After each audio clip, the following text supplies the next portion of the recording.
ওসমান হাদিকে যে কেড়ে নিয়েছে, ওসমান হাদিকে যে গুলি মেরেছে, যার ইশারায় যার ইন্ধনে ওসমান হাদিকে যে কষ্ট দিয়েছে, আমরা বাংলার মানুষ জনতা এক হয়ে, সকল শ্রেণীর মানুষ এক হয়ে তাকে খুঁজতে হবে। জোরে বলে ঠিক না বেঠিক?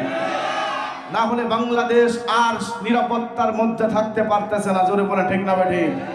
বাংলাদেশের কোরআনের পাখিগুলোকে এইভাবে একের পর এক গুম করে দেওয়া হয়েছিল। রাস্তা থেকে তুলে নিয়ে চোখ উপড়ে দেওয়া হয়েছে, হাত কেটে নেওয়া হয়েছে, পা কেটে নেওয়া হয়েছে, জেলের মধ্যে ঘাড়ি টানিয়েছে, ফাঁসির মঞ্চে ঝুলিয়েছে। জোরে বলে ঠিক না বেঠিক? ওই সুযোগার বাংলাদেশকে দেওয়া যাবে না, কোনো বাতিলকে। জোরে বলে ঠিক না বেঠিক? এই বাংলাদেশে বাতিলদেরকে ঠাঁই দেওয়া চলবে না। বাতিলদের যদি দুটি হাত থাকে, আমাদের দুটি হাত আছে। জোরে বলে ঠিক না বেঠিক?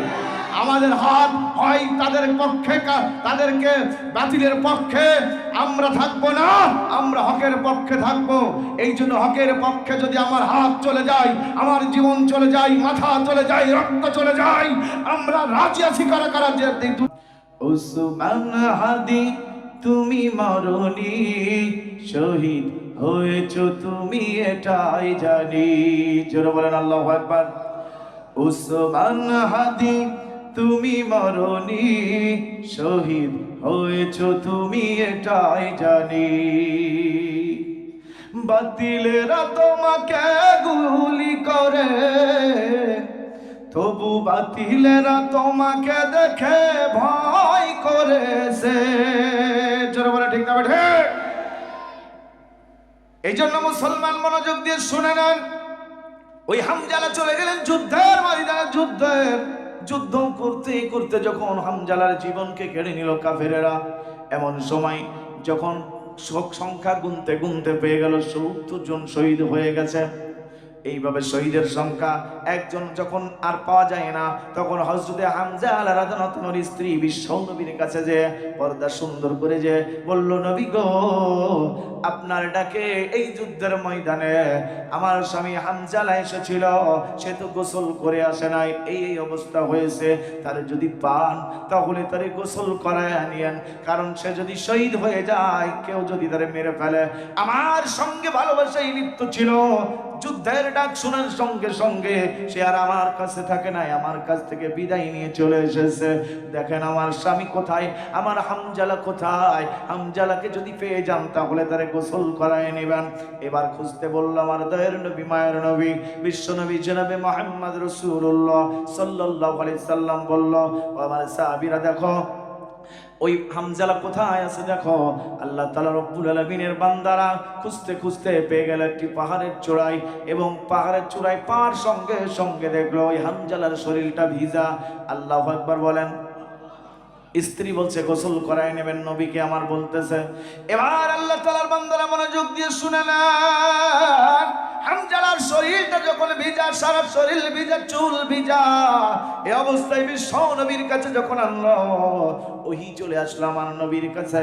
ওগো জিবরিল আলাইহিস সালাম, তুমি বলো কি এমন অবস্থা হয়েছিল, কি আমার এই হামজালার পানি আসলো কি করে শরীরে? আমার আল্লাহ তাআলা রব্বুল আলামিন জিবরিল আলাইহিস সালামকে জানাই দিলেন, এই কথা তুমি আমার নবীকে বলে দাও, নবী গো, আপনার হামজালার প্রতি আমার আল্লাহ বড় খুশি হইয়া আমার আল্লাহ ফেরেশতা দিয়া তারে জমিন থেকে শহীদ হওয়ার পরে তাকে উঠায় নিয়া আল্লাহ তাআলা রব্বুল আলামিন জমজম কূপের পানি দিয়ে গোসল করায় দিয়েছে। দুনিয়ার সাধারণ পানি দিয়ে গোসল হয় নাই। ও মুসলমান, তাহলে আল্লাহর প্রেমিক যারা হবে, নবীর প্রেমিক যারা হবে, তারা কারোর ডাকে মিস করবে না। কারণ ইসলামী আন্দোলন যারা করে, নেতা কর্মী যারা আছে, এই নেতাগুলো তারা তাকেই মানে, সে বিশ্ব নবীকে মানে। বিশ্ব নবীকে মানা মানে আমার আল্লাহকে ভালোবাসা। জোরে বলে ঠিক না ঠিক? কুল ইন কুনতুম তুহিব্বুনাল্লাহ ফাত্তাবিউনি ইউহিব্বুকুমুল্লাহু ওয়া ইয়াগফির লাকুম যুনুবাকুম আল্লাহু গফুরুর রহিম। আমার আল্লাহর নবীকে নিজেই বলে দিয়েছে, নবী গো, আমার বান্দা বান্দিরা আমাকে যদি ভালোবাসতে চায়, মহব্বত করতে চায়, স্মরণ করতে চায়, তাহলে তুমি নবী মোহাম্মদকে যেন তারা ভালোবাসে, মহব্বত করে, স্মরণ করে, তাহলে আমি আল্লাহ তাদের জীবনের পাপ সমূহ ক্ষমা করে দিব। জোরে জোরে বলেন আল্লাহু আকবার। এই হামজালা নবীকে ভালোবেসেছে আমার আল্লাহর জন্য, আমরাও ভালোবাসি, ইসলামকে ভালোবাসি, কোরআনকে ভালোবাসি, আমার বিশ্ব নবীর জন্য, আমার আল্লাহর জন্য। জোরে বলেন ঠিক না বেঠিক? আমরা যারা আল্লাহর রাস্তায় জীবন দেওয়ার জন্য প্রস্তুত হই, তারা কি নিজের স্বার্থের জন্য, নাকি আল্লাহকে ভালোবেসে শহীদ হওয়ার স্বপ্ন নিয়ে? জোরে বলেন ঠিক না বেঠিক? আমরা জান্নাতের আশা করি না? জান্নাতে যাব এই আশা করেই তো আমরা আমাদের জীবনকে আল্লাহর রাস্তায় দেওয়ার চেষ্টা করি। আমরা অনেক ভাই হারিয়েছি, অনেক মা হারিয়েছি, বোন হারিয়েছি এই ইসলামের জন্য, অনেক সন্তান গুম হয়ে গেছে, ঠিক না ভাই? ঠিক বলেন। এই জন্য মুসলমান তারা কি তাদের জীবনের মায়া করতো না? সবাই মায়া করতো, কিন্তু আল্লাহর জন্য হাসি মুখে তারা জীবন বিলিয়ে দিয়েছে আল্লাহর জন্য, ঠিক না ভাই? ঠিক। এই যে আবু সাইদ, মুগ্ধ, এরা যে জীবন দিয়েছে, এদের কি ইচ্ছা পালিয়ে থাকতে পারতো না? এরা কি চেষ্টা করলে পালিয়ে যেতে পারতো না? গুলির সামনে না দাঁড়িয়ে ওরা তো ওতে পালিয়ে থাকতে পারতো, কিন্তু ওরা চেয়েছে যে আমার জীবন যাই যাক, তবে আমার আল্লাহর পক্ষে জিহাদ করেই জীবন দেব। জোরে বলি আল্লাহু আকবার। মনে আছে তো আবু বকরের কথা বলতেছিলাম, ওই ভালোবাসার কথা, ওই যে আল্লাহর মানুষগুলো ডাক দিলে তারা ছুটে যায়, এই কথার প্রেক্ষাপটে ওটা চলে এসেছিল। আল্লাহর নবী আবু বকরকে ডাক দিয়েছে, আবু বকর এক ডাকে তারা দরজায় খুলে নবীজির সামনে হাজির হয়ে গেল।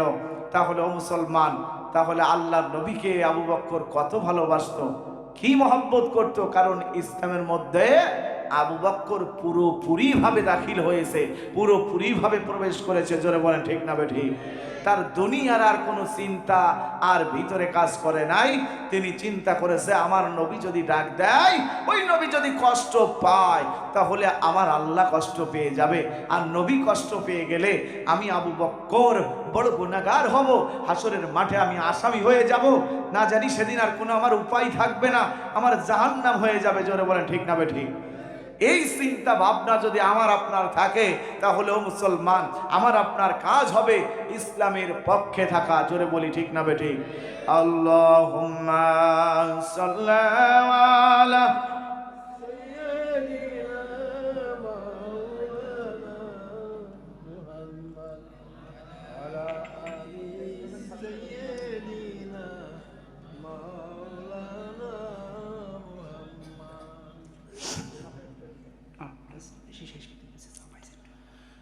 Allahumma salli ala sayyidina maulana Muhammad wa ala ali sayyidina maulana Muhammad. Allah tu bi mahan, তুমি মেহেরবান, আল্লাহ তুমি মহান, তুমি মেহেরবান। তোমার ইশারায় হিমেল হাওয়া মন ছুঁয়ে যায়, আল্লাহ তুমি মহান, তুমি মেহেরবান। আল্লাহুম্মা সাইয়্যিদিনা মাওলানা মুহাম্মদ ওয়া আলা আলি সাইয়্যিদিনা মাওলানা মুহাম্মদ। ও আমার মুসলমান ভাইরা, আমার বাবাজিরা, আমার জুড়াদা গ্রামের মানুষেরা মনোযোগ দিয়ে শুনে নেন। ঝিনাইদহ জেলার হরিণাকুণ্ড থানার জুড়াদার মানুষ মনোযোগ দিয়ে শুনে নেন। আল্লাহর নবীকে আবু বকর কত ভালোবাসলো, কিসের জন্য বাসলো? শুধুমাত্র পুরোপুরি ভাবে ইসলামের মধ্যে প্রবেশ করেছিল বলে, ঠিক না ঠিক? আল্লাহর নবী এবার আবু বক্করকে বলল, আবু বক্কর চলো। আল্লাহর নবী আবু বক্করকে যখন পেয়ে গেল, আর এই দুইজনা যখন একত্র হয়ে গেল, যখন কাফেরেরা চারিদিক থেকে ঘেরাও করেছিল, তার আগে একটি কথা ভুলে গেছি, সেটা হলো আল্লাহর নবীর সাহাবী হযরত আলী রাদিয়াল্লাহু তাআলাকে বলে এসেছিল, ও আলী, তুমি আমার বিছানায় একটু থাকো, আমি চলে যাব, আমি হিজরতে যাব, আমার চারিদিক থেকে অ্যাটাক করেছে। আল্লাহর নবীর সাহাবী হযরত আলী রাদিয়াল্লাহু তাআলা তখন বলেছিল, আল্লাহর নবী মুহাম্মদ শুনেন, আপনাকে ভেবে ওই কাফেরেরা আমাকে কসু কাটা করবে, আমারে এমন মারবে, আমাকে মুহাম্মদ ভেবে আমার জীবনটা কেড়ে নেবে। ওগো নবী, তাতে আমার কোনো দুঃখ নাই, কোনো কষ্ট নাই।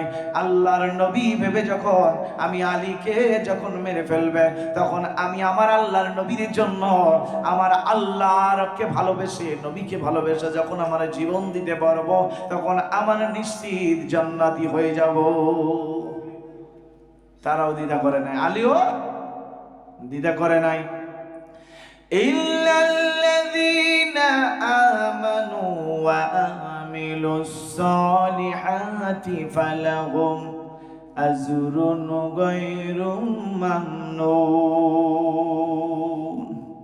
আল্লাহ তাআলা রব্বুল আলামিন বলেছেন, তোমরা ভালো কাজ করো, নেক কাজ করলে, সালাত আদায় করলে, আমি আল্লাহ আমার জান্নাতের মধ্যে তোমাদের জন্য ফুরন্ত পুরস্কারের ব্যবস্থা করে রেখেছি। একুল অকুল সব হারাইলা, ওরে একুল অকুল সব হারাইলা, কোরআন হাদিস শিখলা না, কোরআন হাদিস শিখলা না, মাঝি সারা জনম নাও বাইলা, মানুষ হইলা না। মাঝি সারা জনম নাও বানাইয়া, মানুষ হইলা না। লা ইলাহা ইল্লাল্লাহ, লা ইলাহা, সকলে আওয়াজ দেন, লা ইলাহা ইল্লাল্লাহ, লা ইলাহা।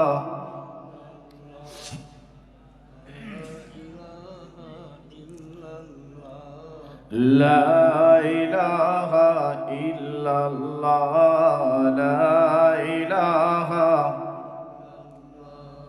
হরদম আল্লাহর জিকির করো, নবীর প্রেমে জীবন গড়ো। হরদম আল্লাহর জিকির করো, নবীর প্রেমে জীবন গড়ো। অসাধ্য তোমার সাধ্য হবে, যদি ইশকে নবীকে নিয়ে চলতে পারো। লা ইলাহা, জোরে লা ইলাহা।